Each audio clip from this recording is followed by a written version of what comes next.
Hello दोस्तों, welcome to my YouTube channel. Hope आप सब लोग अच्छे होंगे और अच्छे से अपनी स्टडी कर रहे होंगे। बहुत से स्टूडेंट की क्वेरी आती है कि सर अपनी सैलरी बताइए, आपको सैलरी कितनी मिल रही है वाई सिटी में। तो मैं आज आपको बिल्कुल सैलरी कैलकुलेट कैसे करते हैं, कैसे कैलकुलेट होती है सैलरी, मैं आपको ए टू जेड सब इस वीडियो में बताऊंगा। आपको आज के बाद किसी से भी उसकी सैलरी पूछने की जरूरत नहीं होगी, आप खुद ही कैलकुलेट कर लोगे कि उसको कितनी सैलरी मिल रही है। मैं बिल्कुल बेसिक से बताऊंगा कि क्या होता है और कैसे सैलरी कैलकुलेट होती है, क्या क्या डिडक्शन होते हैं और कितनी इन हैंड मिलती है। बस आपको एक चीज पता होना चाहिए कि उसका बेसिक पे कितना है, ठीक है ना। बस बाकी आप सब उसको कैलकुलेट कर दोगे कि उसको इन हैंड कितने मिल रहे हैं। तो ये मेरी देखो, मैं आपको दिखाता हूँ मेरी सैलरी स्लिप। ये मेरी सैलरी स्लिप है, ठीक है। आपको दिख रहा होगा बेसिक पे। बेसिक पे जो होता है टीए का 2400 ग्रेड पे का, वो होता है 25,500 रुपये, ठीक। यहाँ पे डीए जो मुझे मिलता है, जिसे बोलते हैं डीएनएस अलाउंसेस, महंगाई भत्ता, वो है 38%। अगर मैं 25,500 का 38% निकालूं तो वो आ जाएगा 9690, 9,690 रुपये, ठीक है। ये मेरे को डीए मिलता है। एचआरए, हाउस रेंट अलाउंसेस, अगर हाउस रेंट अलाउंसेस की बात करूं, मैं हाउस रेंट अलाउंस की बात करूं तो वो वाई सिटी में है मेरा, मुरादाबाद, तो वो 18% मिलता है। एक्स सिटी में 27% है, वाई सिटी में 18% है और जेड सिटी में 9% है, ठीक है ना। अगर 25,500 का मैं 18% निकालता हूं तो ये होंगे 4590 रुपये, ठीक है। एक्स सिटी में 27% मिलता है। टीपीटीए, ट्रांसपोर्ट ट्रेवल अलाउंस की बात करूं तो यार ये फिक्स होता है और निकालना भी पड़ता है। मैं बताता हूं क्या होता है। वाई सिटी की बात करूं तो 18%, वो 1800 रुपये तो फिक्स है।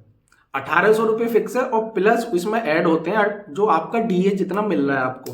डीए मेरे को मिल रहा है 38%, तो 1800 प्लस 1800 का 38%, 1800 का 38% निकालूं तो मुझे होते हैं 684 रुपये।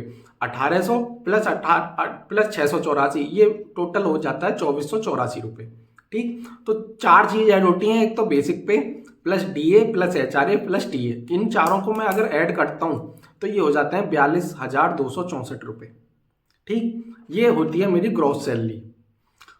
अगर ट्रांसपोर्ट अलाउंस की मैं एक्स सिटी की बात करूं, देखो ये फिक्स होते हैं। इंस्पेक्टर को भी इतना ही मिलता है वाई सिटी में जितना एक टीए को मिलता है। इंस्पेक्टर को भी 2484 रुपये मिल रहे हैं, मेरे को भी 2484 रुपये मिल रहे हैं टीए के ट्रेवल अलाउंसेस के। अगर मैं एक्स सिटी में बात करूं तो ये 3600 रुपये फिक्स होते हैं और 3600 का डीए जितना परसेंट आपको मिल रहा है। अगर सपोज करो एक्स सिटी में तो 3600 प्लस 3600 का 38%, 3600 का 38% हो जाएगा 1368 रुपये। तो 3600 प्लस 1368 रुपये, ये 4968 रुपये फिक्स हैं। टीए को भी 4968 रुपये मिलेंगे, इंस्पेक्टर को भी 4968 मिलेंगे। तो यहाँ मेरे ग्रॉस सैलरी बन रही है 42,264 रुपये। अगर मैं डिडक्शन की बात करूँ, 3 टाइप के डिडक्शन होते हैं। पहला आपको दिख रहा होगा CGEGIS, इसकी फुल फॉर्म होती है central government employ group insurance scheme. एक इंश्योरेंस होता है, आप समझ गए होंगे इंश्योरेंस किस बात का। अगर कोई कैजुअलिटी होती है तो उस केस में ये इंश्योरेंस दिया जाता है। 30 रुपये इसके कटते हैं, इंस्पेक्टर के यहाँ 60 रुपये कटते हैं, ठीक है। अगर दूसरा है ये एनपीएस अकाउंट। देखो एनपीएस अकाउंट, कुछ हम उसमें एनपीएस अकाउंट में रुपए डालते हैं, कुछ गवर्नमेंट डालते हैं, लेकिन ये किस किस हिसाब से डालते हैं वो मैं आपको समझा देता हूँ। मेरा बेसिक पे है 25,500 और प्लस डीए मेरा कितना है 9,690। अगर मैं इनको दोनों को सम करता हूँ 25,500 प्लस 9690 को, तो ये मेरा हो जाता है 35,190। 35,190 हो जाता है। 35,190 का अगर 10% है तो ये 10% कैलकुलेट करूं तो ये हो जाता है 3519 रुपये। 3519 रुपये मेरे को मिलते हैं, मतलब एनपीएस में रुपये डालते हैं 3519 रुपये। और अगर गवर्नमेंट का हिस्सा की बात करूं तो इन दोनों को ऐड करो, वो 14% गवर्नमेंट डालती है, ठीक है ना। तो अगर 35,190 का 14% निकालूं तो आप मेरे कमेंट सेक्शन में बताना कि 35,190 का गवर्नमेंट एनपीएस में मेरे अकाउंट में कितना रुपए डाल रही होगी। इसका 14% निकाल दो, उतना ही वो एनपीएस में जा रहा है, ठीक है ना। और सीजीएचएस की बात करूं मैं, सेंट्रल गवर्नमेंट हेल्थ स्कीम। देखो हेल्थ स्कीम की बात करूं तो ये 250 रुपये का डिडक्शन होता ही होता है। 4200 ग्रेड पे वहाँ 450 रुपये कटते हैं और 4600 का जो इंस्पेक्टर का ग्रेड पे है वहाँ 650 रुपये कटने ही कटने हैं, है ना। तो 3 टाइप के डिडक्शन की अगर मैं तीनों को सम करूँ तो ये हो जाता है 3799 रुपये। 3799 रुपये की डिडक्शन है टोटल। अगर मैं ग्रॉस सैलरी में 42,264 में से 3799 लेस करूंगा तो इन हैंड सैलरी मेरी बनती है 38,465 रुपये। ठीक है, 38,465 रुपये।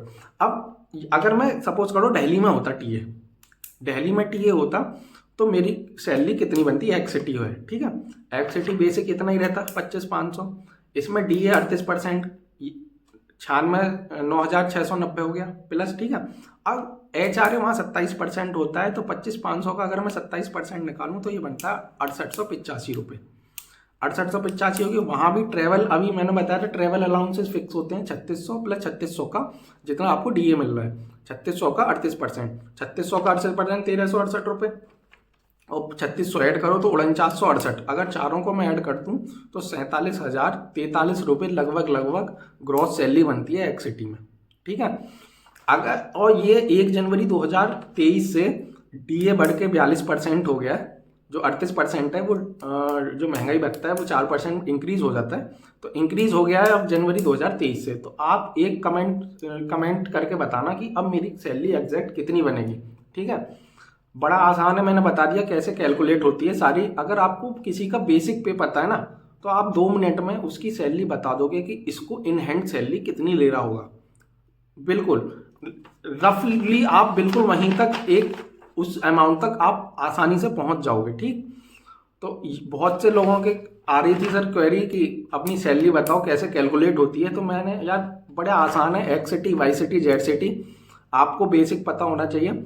अगर मैं इंस्पेक्टर की बात करूं तो इंस्पेक्टर का जो बेसिक पे होती है वो 44,900 रुपये होती है। ठीक है, वो बेसिक पे 4600 का ग्रेड पे बेसिक पे होती है 44,900 रुपये।